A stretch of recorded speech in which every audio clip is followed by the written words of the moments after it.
terceiro ano, aqui é o professor Raimundo. Vou tentar explicar para vocês a parte de ecologia que nós estamos vendo. Já vimos o capítulo 10 e vamos ver o 11 e o 12. E eu vou fazer uma explicação geral utilizando um slide para abranger os três capítulos. Inicialmente, vamos ver aqui qual o conceito de ecologia. A ecologia é uma palavra que vem do grego e tem a junção de duas palavras. A primeira é oik, quer dizer casa, e logos quer dizer estudo, ou seja, quer dizer o estudo da casa, mas resumidamente é o ramo da biologia que estuda a relação entre o ser vivo, e também com o ambiente. Tudo que ele faz no ambiente é estudado na parte de ecologia.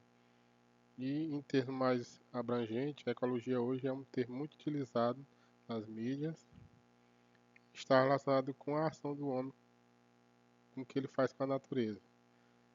Tudo que ele faz tem reflexo na vida do ser humano. Se ele destrói, se ele queima, se ele intervém na natureza, tem um significado.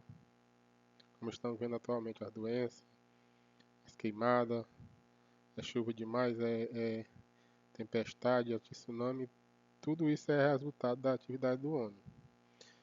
Vamos iniciar aqui falando os conceitos básicos que vocês já até viram no primeiro capítulo. E também é sempre visto quando você estuda o sétimo ano, é visto também esse mesmo conteúdo. E para iniciar os níveis de organização da ecologia, sempre analisa a unidade básica da vida, que vocês sabem que é a célula. E a célula é um objeto de estudo na parte de biologia chamada citologia. Vocês viram a célula no primeiro ano, estudaram no primeiro ano as componentes da célula, as suas estruturas, sua função. Como nós sabemos que é a unidade básica, sabemos que tem organismos que é formado por uma única célula, que é o caso das bactérias. Aí assim, vai começando com o nível mais baixo, que é a célula, e ela também pode se juntar e formar alguns tecidos. Tem ser vivo que ele é formado também só por tecido, não tem órgão, que é o caso das esponjas, mas é um ser vivo. E essa parte da biologia que é estudada, os tecidos é chamada histologia. Os tecidos epitelial, conjuntivo, nervoso, todos os tecidos é estudado na parte de histologia. Fica no final do livro do primeiro ano, não sei se nós chegamos no final no ano passado, mas pelo menos um pouquinho a gente viu. Aliás, quando você estudava o primeiro ano. E depois os órgãos, os tecidos que têm a mesma função, eles vão se juntar, tem a mesma formato, e vão formar os órgãos.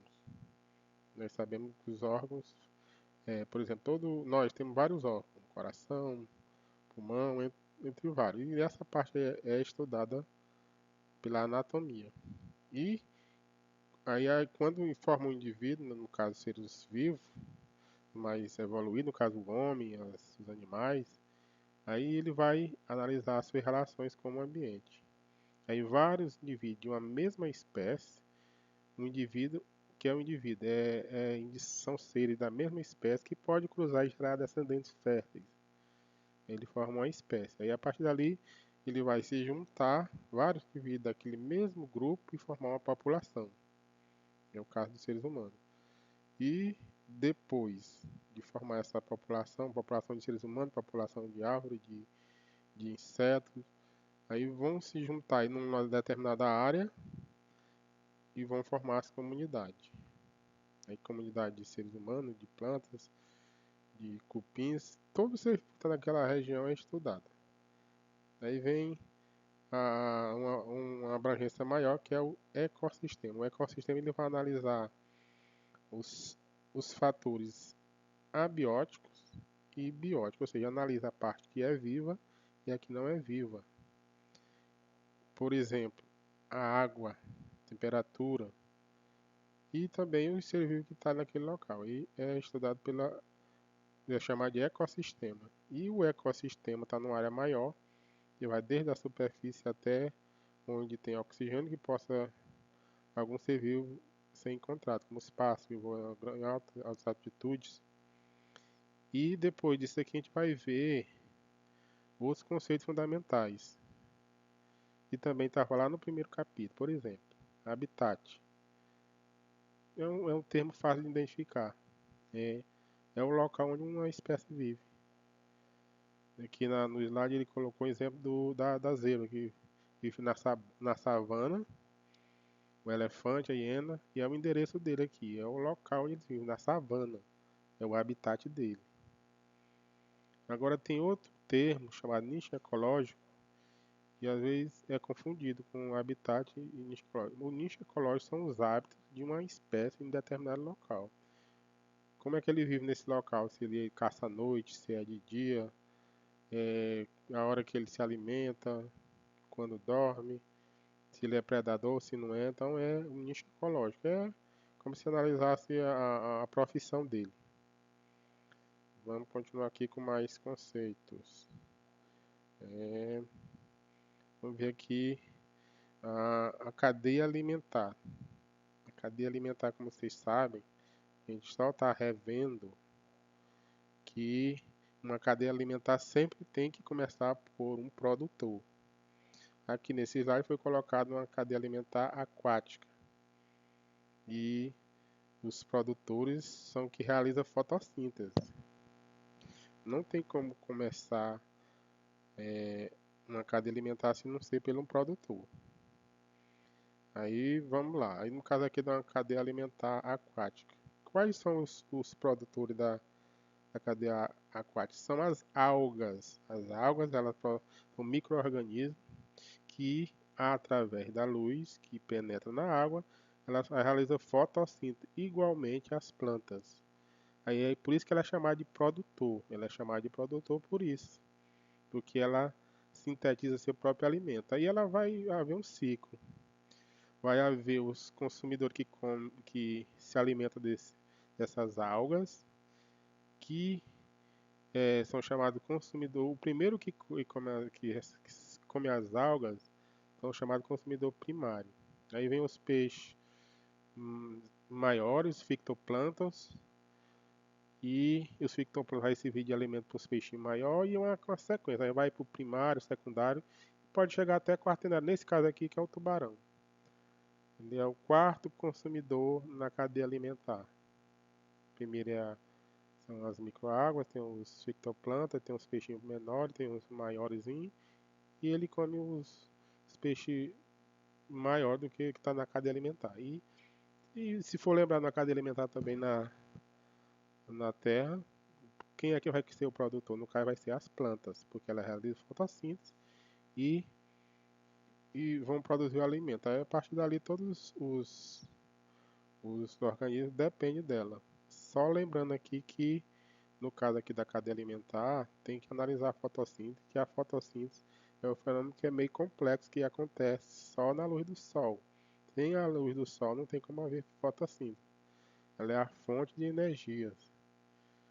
Aí isso vai iniciar uma cadeia, uma produção de alimentos.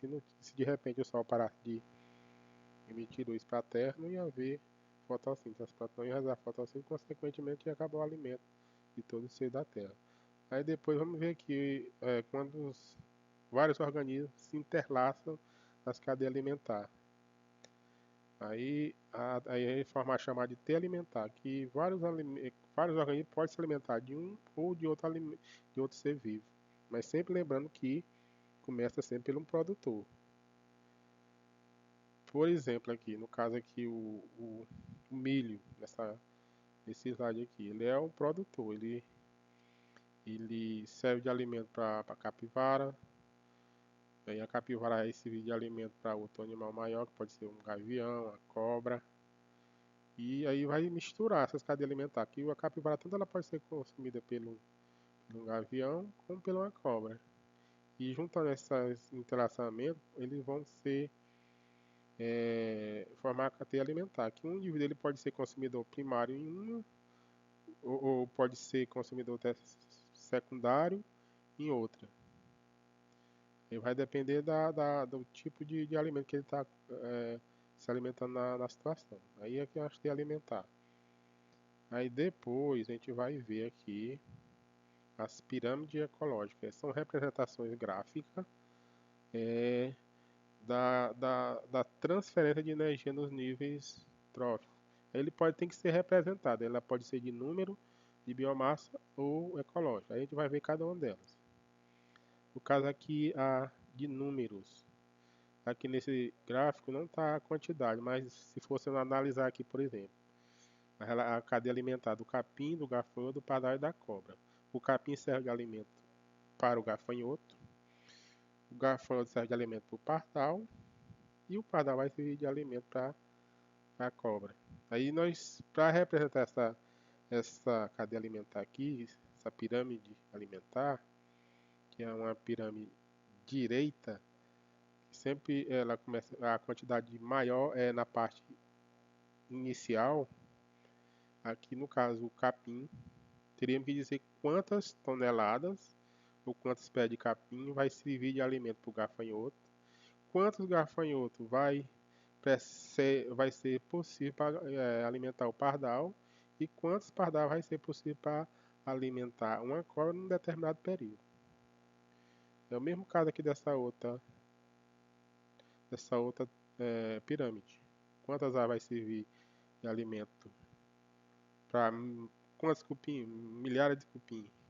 E esses cupim vão servir de abrigo para vários parasitas. E no intestino do cupim pode ter protozoário, outros micro-organismos que se alimentam dele. Aí no caso aqui ela vai aumentando de baixo para cima. Uma árvore, por exemplo, uma árvore pode alimentar milhões de cupins.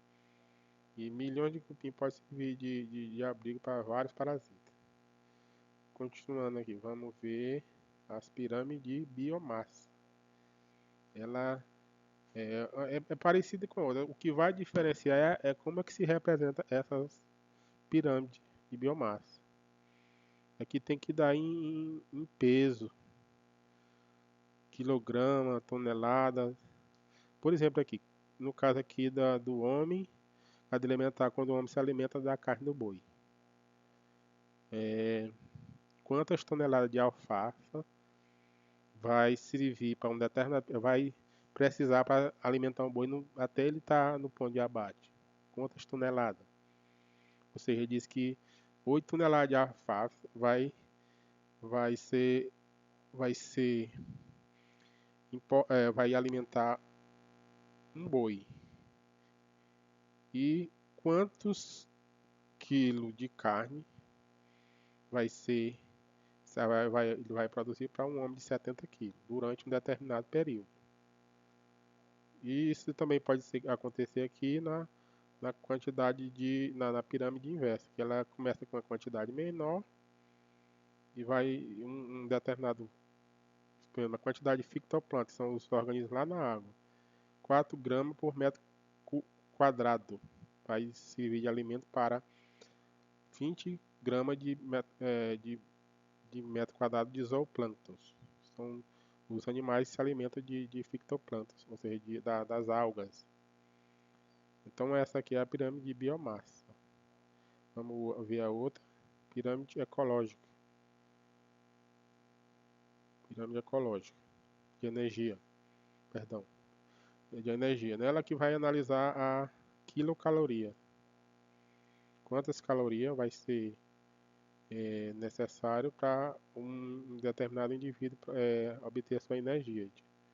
Por exemplo, quantas quilocaloria ou caloria uma planta vai fornecer para um determinado organismo para que ele produza a energia necessária. Nesse caso aqui, sempre nas cadeias alimentares, tem um detalhe.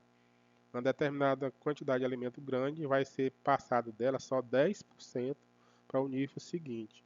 Então, tem um produtor, o animal que se alimenta de uma planta, ele só vai conseguir passar, quando decidir alimento para outro, só 10%, e assim sucessivamente. É que acontece com relação às pirâmides ecológicas. Então, elas são representações gráficas da alimentação dos organismos que tem na natureza. Esses são esses 3 tipos. Aí você tem que. Como é que você faz para diferenciar uma da outra? No caso, a pirâmide de números, ela vai dizer a quantidade de indivíduos. A outra vai ser dada em peso, quilograma, tonelada, grama, seja qual for a unidade utilizada, mas tem que ser em peso. E a outra é energia, que aqui no gráfico não colocou, mas é sempre você vai utilizar caloria. Aí 1000 calorias que representa 1 quilocaloria. Ou pode ser em caloria ou quilocalorias. Então vamos ver os tipos de relações ecológicas. Pode ser de dois tipos, harmônica e desarmônica. E também pode ser intraespecífica ou interespecífica. Quando é harmônica intraespecífica, é a relação que são indivíduos da mesma espécie, onde nenhum vai ter prejuízo. Eles vão trabalhar em conjunto para que se obtenha o benefício. E a desarmônica, pelo menos um deles vai sair perdendo. Vamos aqui iniciar com as relações harmônicas intraespecíficas. Elas não são muitas relações, mas tem algumas bem conhecidas. Por exemplo, no caso das abelhas. Ela vive numa colmeia que lá nas colmeias tem 3 tipos de indivíduos. Tem a rainha, os operários e os zangões. Cada um vai fazer a sua função para que haja um trabalho e tenha benefício para todos. A rainha ela vai ser a reprodutora, os operários vão atrás do alimento e os zangões defendem a colmeia. E também faz a reprodução. Outro exemplo parecido é o dos cupins. Ela tem a rainha bitu, que ela é a reprodutora, e tem os cupins que vão fazer os trabalhos externos. E ela serve só de reprodução. Aqui também na animação, aqui na imagem, tem as caravelas. Esse tentáculo dela aqui é uma parte de um indivíduo que se junta com essa outra aqui, elas vão utilizar ela para capturar o alimento no mar. Então é uma colônia de indivíduos que se faz um trabalho onde todos vão ser beneficiados. Vamos ver mais aqui. Continuando, vamos falar agora das relações interespecíficas. São relações de indivíduos de espécies diferentes, mas são relações harmônicas, que onde os dois vão ser beneficiados. No caso aqui do líquens, que é um líquen, é a junção de água com fungo, de forma aquelas estruturas que ficam em árvores, pedras, que são considerados na questão evolutiva os primeiros organismos que se encontram em determinada área. A alga fornece alimento para o fungo e o fungo protege as águas dos outros indivíduos. Outro exemplo aqui é a protocooperação.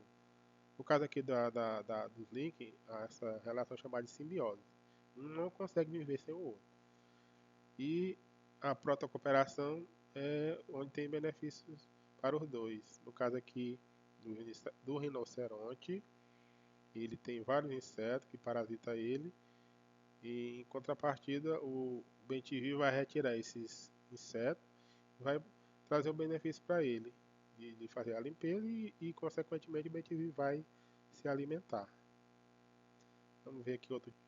Continuando com as relações ecológicas, vamos falar das relações harmônicas interespecíficas, comensalismo e quilinismo.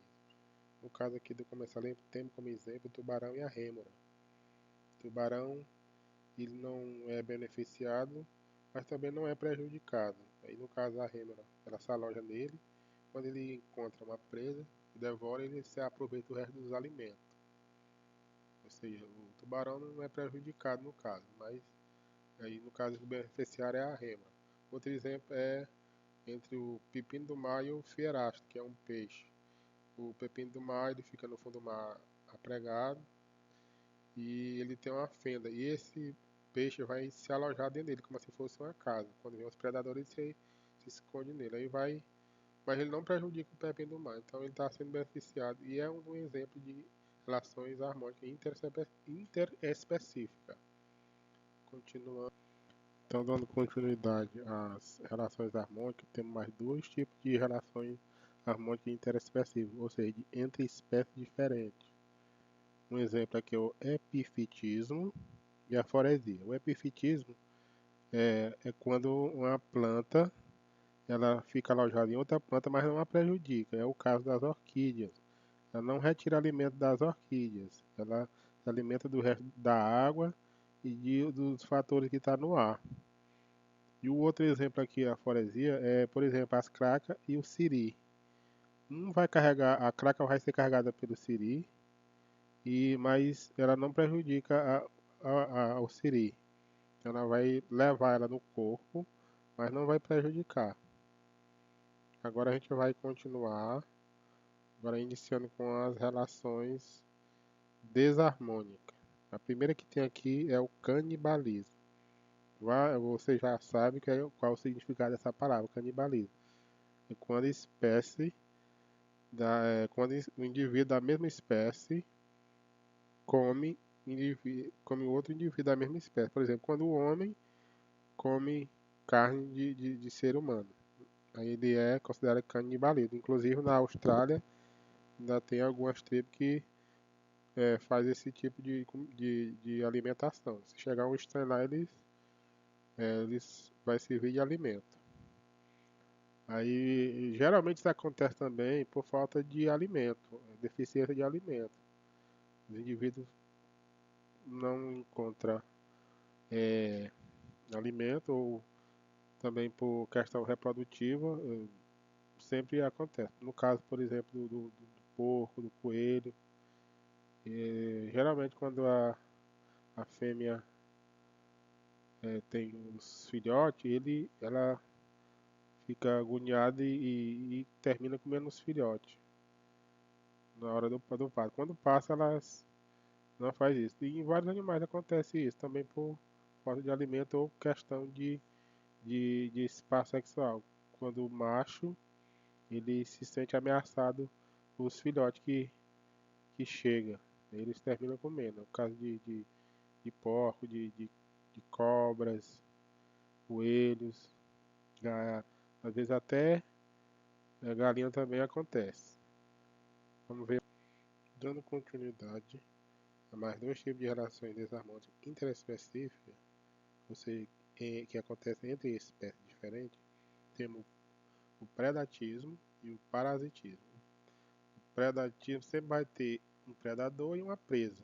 Nesse caso aqui, o guepardo é o predador e o antílope é a presa.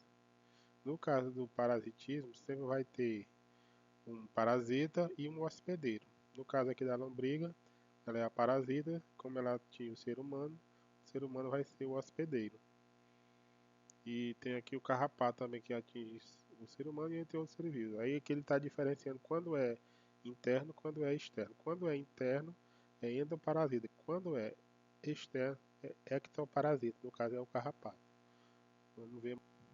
Agora, para finalizar, vamos ver aqui algumas estratégias que os seres vivos, os animais utilizam para se camuflar dos predadores. E é a camuflagem e o mimetismo. Que é a camuflagem? Quando o indivíduo se assemelha ao ambiente que ele está, para confundir os seus predadores. No caso aqui, por exemplo, o camaleão, ele se parece com o ambiente, ele adquire a sua pele de acordo com o local que ele está e a alimentação que ele está. E no caso ele fica verde, fica mais escuro, mais avermelhado, de acordo com o ambiente. No caso, o urso polar utiliza a camuflagem para fazer o inverso, capturar as presas, porque ele é branco de acordo com o gelo e as presas se confundem ele com o gelo. E outro exemplo aqui, o polvo. O polvo é um animal que fica lá no mar, ele emite uma substância escura que engana os predadores. Ele solta a substância e foge dos predadores. E ele se camufla de acordo com o ambiente também. Além de se camuflar com a sua cor, ele emite essa substância escura para se afastar dos predadores. O último exemplo é o mimetismo. Nesse caso aqui, é que os indivíduos parecem com uma espécie que é perigosa. Um exemplo bem clássico é a cobra coral, que tem a falsa e a verdadeira. E a falsa se parece com a verdadeira porque a verdadeira tem veneno e é muito poderoso o veneno. Se ela picar um ser vivo, em poucas horas, se ele não tomar soro, não escapa. Inclusive o ser humano. E é muito forte o veneno que ela tem. E a outra, que não emite veneno, se parece justamente para causar medo nos indivíduos que vai capturar ela. E também aqui com relação ao mimetismo, ele pode ser defensivo, de forma a imitar um animal mais perigoso, e também pode utilizar maus odores, que é chamado mulleriano. No caso, as, os marsupiais, ele tem um cheiro forte e, no caso, a pessoa encostar, ele joga a urina e a pessoa fica no caso, fica com um mau cheiro. No caso, a que a gente chama aqui de mucura. Ela tem uma substância, se jogar, a pessoa não passa uns 15 dias para poder tirar essa substância. Então, finalizando aqui com a parte de ecologia, vimos aí as relações, os conceitos, vimos as cadeias alimentar e o mais